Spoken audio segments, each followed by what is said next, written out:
quero te perguntar em relação a essa perspectiva, que com esses novos tempos, novas tecnologias, novas possibilidades, acaba separando muito entre as pessoas que são blindadas, antifrágil, assim, pessoas que conseguem se manter com a moral aristocrática ali, firmes e fortes, que mantêm a relação de investimento causa e efeito e tal. Então, quais são, assim, vai separar, vai ser quase duas castas, assim?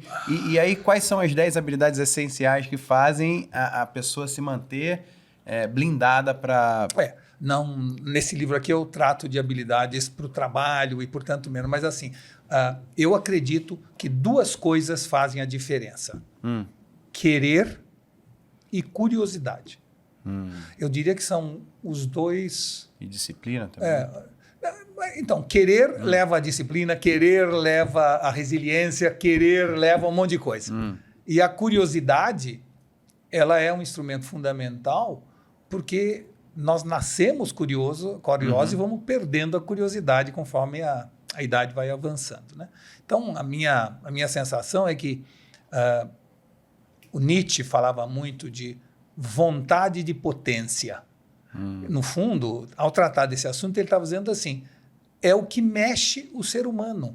É a vontade que fazia a gente se jogar de maneira desconhecida no mar revolto em 1500, sem saber onde ia parar. A gente queria saber o que tinha do outro lado.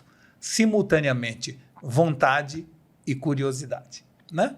Em 1700, havia na Inglaterra uma loteria, cujo prêmio era passar uma semana na Real Academia de Ciências de Londres para saber as coisas. Pessoas compravam um bilhete de loteria para saber. Hoje a gente tem uma biblioteca da Alexandria na mão e não quer saber nada. Né? Outro dia eu estava dando uma palestra... Fica lendo fofoca. Hã? Fica lendo fofoca. Isso. Quando você fala de fofoca, é muito interessante, se a gente for mais fundo nesse assunto, falar de curiosidade diversiva, empática e epistêmica. São 3 tipos de curiosidade, né? A curiosidade diversiva é essa curiosidade mais superficial. Quero saber quem ganhou o Big Brother, quanto foi o jogo, se vai chover, né? E se teve algum atropelamento aqui na porta. Ou seja, no fundo, aquela curiosidade que nos dá a sensação que a gente está dominando o nosso entorno. Ela te acalma e relaxa. Eu estou entendendo what the fuck is going on. A segunda é a curiosidade empática, né? Que tem a ver com pessoas, a origem da fofoca. Eu quero saber quem casou com quem namora quem está pegando quem, aquela coisa que, né, sobre pessoas. E é a origem da fofoca. A terceira curiosidade é a epistêmica. Eu quero saber por que as coisas acontecem. Qual é a consequência daquilo que aconteceu. Então, se cair um avião hoje no aeroporto de Congonhas, primeira coisa que surge quando eu sei a notícia é a curiosidade diversiva. Caiu um avião, qual era a companhia? Quantas pessoas morreram? Acabou a curiosidade diversiva, vem a empática. Eu conheci alguém que estava no voo, o piloto tinha filhos, alguém perdeu o voo porque chegou atrasado, se salvou, tudo relacionado com pessoas. E o terceiro nível de curiosidade é, por que aviões caem? Foi o piloto ou foi a pista? É o caso de ter um aeroporto deste tamanho dentro de um grande centro, ou seja, todas as grandes questões mais profundas. A sociedade está com alto índice de curiosidade, as 2 primeiras, e nenhuma curiosidade epistêmica. Ou seja, nós estamos superficiais, rasteiros, rasos, onde o que importa é ler a manchete, já sair ditando cátedra, não é? Por quê? Porque a curiosidade diversiva e empática são alimentadas o tempo inteiro pelas redes sociais. Eu fico sabendo tudo que está acontecendo, com quem está acontecendo, e acho que está suficiente. Quando, na verdade, a grande questão humana é por que as coisas acontecem, né? Qual é a causa disso? Qual é a consequência disso? O que isso vai, de alguma maneira, trazer como resultado para a minha vida, para a vida das pessoas que são importantes? A gente não está mais se questionando. Então, a curiosidade nossa, ela está muito decadente na curiosidade epistêmica, se mantém viva na curiosidade diversiva e empática, alimentada pelas redes sociais. Porque tem uma coisa meio básica também da humanidade, que a gente tem que se esforçar para saber o que estava acontecendo no mundo até a gente chegar, ou seja, fazer o download dessas informações todas que foram acumuladas nos últimos milênios, né, de sociedade organizada, pensamento, cultura, e também saber quem a gente é, no caso também desenvolver essas habilidades essenciais, as habilidades interpessoais. A gente entrevista muito médico, aí outro dia a doutora Maria Bussadi colocou os 6 pilares da saúde, que é alimentação, sono, suplementação. Aí ela colocou habilidades interpessoais, né, relações interpessoais, e colocou a espiritualidade. Mas eu sinto falta disso, dessa cabeça da parte do conhecimento filosófico e cultura geral, e a parte do autoconhecimento. Né? Acho e se você pensar que daqui para frente, com a IA, nossa grande tarefa é fazer as perguntas, porque as respostas quem vai dar é a IA, talvez a gente devesse trazer filosofia de volta para o ensino básico, porque filosofia é a arte de fazer perguntas. Não é? E a gente não está se questionando. Então, novamente, o assunto curiosidade e vontade, eu acho que é o que move uma pessoa. Tem gente, e novamente, nós somos fruto de uma dualidade entre essência e existência. A essência é o que eu sou quando nasci, e existência é o que eu passei durante a minha vida, e é desses dois estímulos que surge um novo ser e uma pessoa. Tal. Tem gente, e quando a gente fala assim, os jovens não estão querendo... Não, tem jovem que quer muito, mas a gente está falando da média das pessoas. É claro que há exceções. Assim. Essa é a primeira generalização que é perigosa. A segunda coisa é que existe uma outra generalização que também funciona, mas tem que ser olhada com muito cuidado, que é pais winners geram filhos losers, pais losers geram filhos winners. Aquela coisa, pessoas fortes criam tempos fáceis criam pessoas isso, fracas. E essa é uma verdade. Agora, tem exceções? Tem exceções. Tem muito pai forte que gerou filho forte, tem pai fraco que gerou filho fraco. Mas, na média, isso funciona. E quando a gente olha, vamos dizer assim, por que na China os millennials e a geração Z tá querendo o iPhone 18, tá querendo viajar primeira classe? Tá? Porque os pais passavam fome. Enquanto que no Brasil...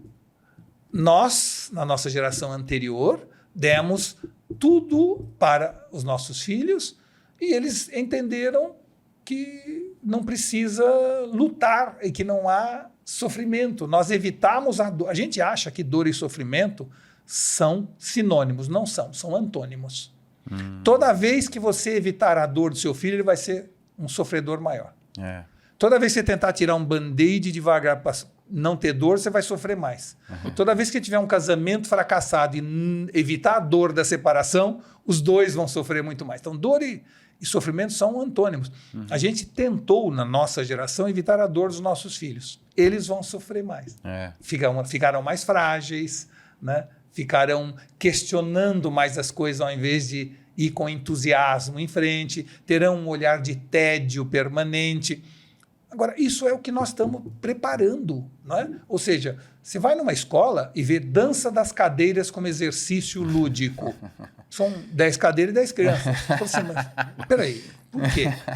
Não, porque imagina uma criança vai se sentir mal de não conseguir sentar. Não tem uma cadeira a menos? Não tem, porque imagina, vai se sentir mal. A gente dá medalha para o último lugar, porque o importante é participar. Então, nós estamos, no fundo, criando pessoas que, ao evitar a dor de não ter uma cadeira para sentar, um dia não vão dar a cadeira para ele sentar lá na frente, ele vai sofrer, porque ele não entendeu que a vida é uma disputa constante, que a vida é uma competição, que a vida tem winners e losers. Ele não entendeu isto. Né? Então, é realmente algo que, ao tentar fazer o bem, a gente, de alguma maneira, acaba prejudicando. E a inteligência artificial pode servir para ser um tipo de um mentor, um consultor, para ir analisando como é que está a tua vida. Por exemplo, analisando aqui a navegação do teu YouTube, eu consigo ver aqui que você está muito, sabe, está pesquisando, está assistindo, consumindo muito conteúdo nessa área e está deixando a desejar nessa e nessa. É interessante. A gestão da agenda. Eu tenho falado muito sobre detox digital. Sim. Né? A tecnologia já oferece muitas maneiras de você fazer um detox digital. Você fala, não é um contrassenso? Não, não é. A tecnologia oferece exercícios de divagação. Tem muitas ferramentas de exercício de divagação. Mindfulness. Você pode fazer uma discussão hoje com muitas IAs que te dão guias interessantíssimos. Essa semana eu estava em Campo Grande. E tinha um motorista que estava me servindo para levar do hotel para o local do evento, certo? E voltando, e ele falou: seu Walter, olha, eu gostei da palestra, porque ele assistiu a palestra. Conta uma coisa, você acha que a IA tem condições de me ajudar em alguns problemas que eu tenho, psicológicos, pessoais? Eu falei: acho que sim. O que você tem? É o seguinte, eu ando muito irritado, minha mulher está reclamando disso em casa, eu estou com dificuldade na empresa, meu chefe está me achando muito agressivo, né?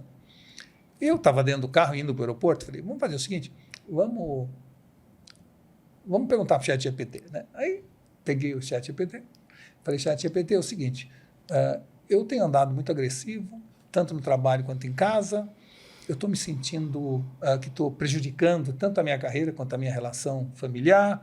Você poderia me ajudar? Ela falou: eu acho que eu posso te ajudar sim. Olha, primeiro, você tem que tentar entender as causas disso, porque normalmente a causa está escondida. E começa a falar, tergiversar sobre esse assunto todo. Depois fala assim: agora, você pode fazer alguns exercícios de respiração, que ajudam muito nisso, porque o diafragma, enfim, contou o que você podia fazer, etc. Chegou um momento que eu vi que o motorista era mineiro, eu falei assim: mas ChatGPT, me conta uma coisa, você podia falar tudo isso para uma pessoa que está ouvindo aqui, mas em mineirês? E ela começou: uai, esse trem está incomodando, começou a falar em mineirês. Então, respondendo sua pergunta, é assim: sim, nós estamos com 2 anos, nem 2 anos, da IA acessível para todo mundo. A IA nasceu na década de 50, é minha contemporânea, né? Um pouco da letra. Nossa, contemporânea. Exato. Mas, na verdade, no dia 30 de novembro de 22, foi que ela, pela primeira vez, passou a entender a nossa língua coloquial. Porque até então, você precisava entender de matemática avançada, de código, para poder usar. Então, no dia 30 de novembro de 22, foi o primeiro dia onde a inteligência artificial passou a entender a nossa língua. Estar acessível para qualquer pessoa, estivesse ela no deserto do Atacama ou no interior do Piauí. 2022? É, 2022. É. Anteontem, isso. Hã? Anteontem. É, tem 20 meses. É. Exato. Então, assim, não tem ainda 2 anos e já está com este nível de sofisticação, a gente pode imaginar o que virá por aí, não é? No sentido de ser um companheiro. Mas eu tenho visto pesquisas e laboratórios nos Estados Unidos muito interessantes sobre o professor se transformar em mentor e a IA em tutor dos alunos. Passar a ter um tutor individual. Por quê? Porque pessoas são indivíduos. Sim. Então, é assim, um aluno é bom de matemática e tem dificuldade com português. O outro é bom de português e tem dificuldade com matemática. Os dois estão na mesma sala e o professor dá aula pela média. Eles estão invertendo e a pessoa está assistindo a aula em casa, auxiliado por IA, e depois vai fazer lição de casa na escola, onde ele aprende socialização, ele aprende a um ajudar o outro. Se o cara é bom de matemática, ajuda o aluno que tem mais dificuldade. Eles entendem a capacidade de trabalhar em grupo. E aí, gostou desse corte? Gostei muito, mas eu acho que vocês devem assistir a entrevista completa, que está no YouTube, Leda Nagli, esperando por você. Essa série Hoje Nagli, o Encontro de Gerações, está imperdível. Vale a pena conferir, hein? Com certeza. Se Deus quiser.